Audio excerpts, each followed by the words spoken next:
Ever wondered if you could survive on $2 a day?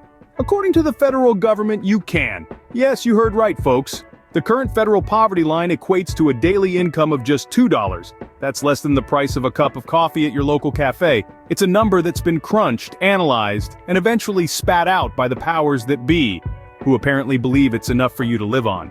Now, I don't know about you, but that seems a tad optimistic, wouldn't you say? It's a bit like saying you can run a marathon in flip-flops. Technically possible?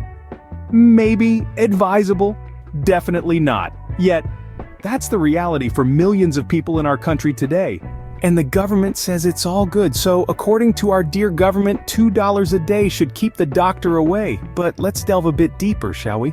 Now, let's take this $2 to New York, California, and Mississippi. What does it get us? Imagine strolling into a Manhattan deli with just $2. You might be able to sniff the fresh bagels, but that's about it. No, really. You could probably buy a napkin, but don't dare to dream about a coffee, let alone a sandwich.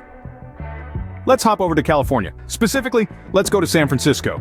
With $2, you might be able to park your car for a whopping 10 minutes. That's if you're lucky and find a metered spot. But hey, at least you'll get to enjoy that California sunshine, right? Now let's head on down to Mississippi. Here, your $2 might actually get you something. A candy bar, a soda.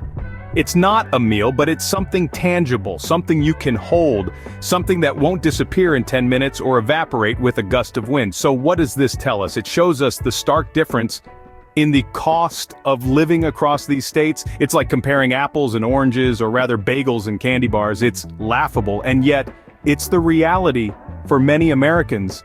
So you see, our $2 might get us a candy bar in Mississippi, but won't even buy us a breath of fresh air in New York. But let's get real here. What does surviving on this amount really mean for the average American? Well, imagine this. You're having a lavish day, living the American dream. You've got $2 in your pocket. That's right, $2 whole. You're living large, you can buy a cup of coffee, and if you're feeling particularly adventurous, maybe even a donut. But wait, don't forget about that bus fare, and oh, those pesky utility bills aren't going to pay themselves, and heaven forbid you get sick.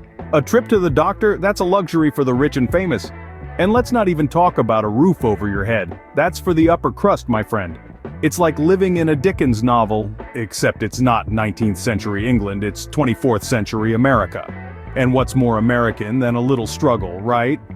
So the next time you find a $2 bill, remember that's a day's worth of living, according to Uncle Sam.